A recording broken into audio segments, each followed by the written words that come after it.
Hello बच्चों, अब हम करेंगे question 15। The length of a rectangle exceed its breadth by 7 if the length is decrease by 4 and the breadth is increase by 3 the area of the new rectangle is same as the area of the original rectangle. Find the length and breadth of the original rectangle. Question में बोला गया था rectangle आपको एक given है, उसमें जो breath यानी उसकी जो लेंथ है 7 ज़्यादा है किससे, ब्रेथ से। तो हमें सबसे पहले लेंथ ऑफ ब्रेथ को लेट करना पड़ेगा, यानी हमने लेंथ ऑफ ब्रेथ को लेट करेंगे। क्वेश्चन में बोला गया है length of rectangle exceeds its breadth by 7, यानी ब्रेथ से कितना 7 ज़्यादा है। अगर ब्रेथ को हमने अगर x लेट किया है, जो हमारा फिर लेंथ कितना हो जाएगा x+7। x+7 हमने क्यों लिखा, क्योंकि क्वेश्चन में बोला है the length of rectangle exceed, यानी ज़्यादा होगी किससे, ब्रेथ से कितना 7, यानी वही ब्रेथ से अगर हमारी x है, जो अब हमारी लेंथ कितनी हो जाएगी x+7 हो जाएगी। ठीक है। If the length is decrease by 4 and the breadth is increase by 3, अब हम यहाँ पे लिखेंगे जब हमारा न्यू रेक्टेंगल आएगा बन के, यानी यहाँ पे लिखेंगे न्यू रेक्टेंगल, उसका लेंथ आपको बताना है, उसको हम ब्रेथ भी उसका हम बताएंगे। क्या कह रहा है, if length is decrease by 4, length कितनी है, डिक्रीज हुई है 4 से, यानी लेंथ हमने क्या लेट किया था, x+7 थी हमारी, यानी x+7 थी, इसमें से कितना कम है, डिक्रीज है, लेंथ 4 कम है, तो -4 कर देंगे। अब इसको सॉल्व करेंगे, x को एज इट इज़ रखेंगे, प्लस माइनस माइनस 7 में से 4 गया कितना आएगा, 3 आ गया,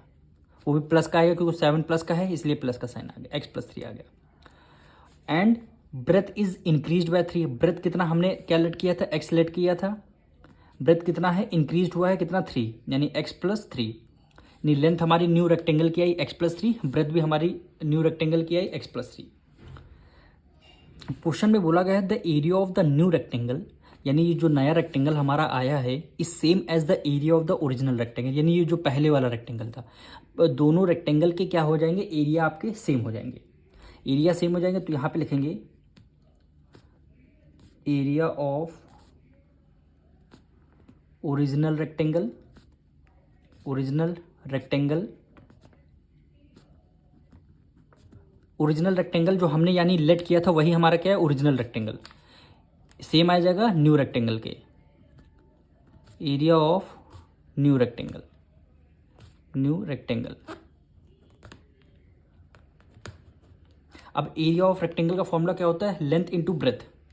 ओरिजिनल रेक्टेंगल हमारा क्या है, लेंथ हमारी क्या है x+7, यानी यहाँ पे लेंथ हमारी x+7 हो जाएगी, मल्टीप्लाई किससे करना है, ब्रेथ से, यानी लेंथ इनटू ब्रेथ, ब्रेथ हमारी x हो गए, इक्वल टू का साइन लगा दिया। Area of a new rectangle, यानी लेंथ हमारी क्या है x+3, फिर ब्रेथ हमारी क्या है x+3, यानी दोनों की मल्टीप्लाई करना है, x+3 और x+3।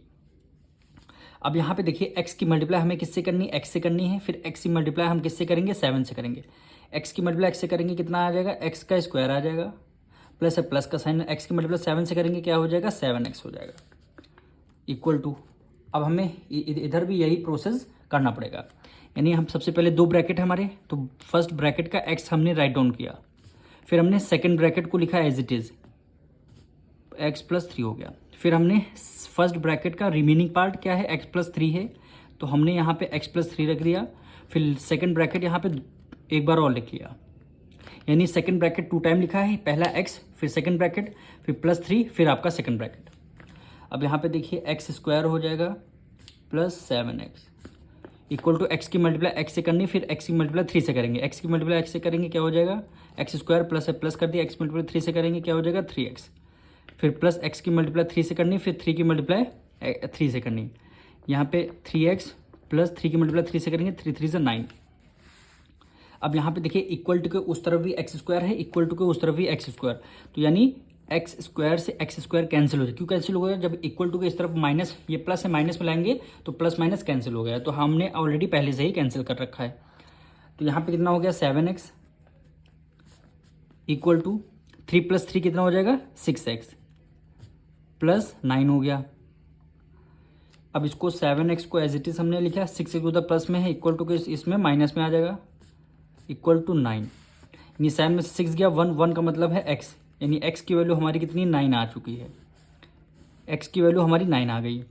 अब क्वेश्चन में क्या बोला गया था फाइंड करने के लिए, length and breadth of original rectangle, यानी जो हमने लेट किया था उसकी लेंथ और ब्रेथ आपको फाइंड करनी है। जो हमारी यहाँ पे लेंथ क्या आ जाएगी, लेंथ को हमने x+7 लेट किया था, यानी x+7 इक्वल टू एक्स की वैल्यू हमारी 9 आई है और +7, ये कितना हुआ 16, लेंथ हमारी 16, यूनिट क्या रहेगी इसमें सेंटीमीटर, और ब्रेथ को हमने क्या लेट किया था, एक्स लेट किया था, तो एक्स की वैल्यू क्या आ गई 9, यानी ब्रेथ को हमने एक्स लेट के लिए, तो लेंथ हमारी 16 सेंटीमीटर और ब्रेथ हमारी 9 सेंटीमीटर। यही दोनों क्या हो जाएंगे आपके आंसर हो जाएंगे।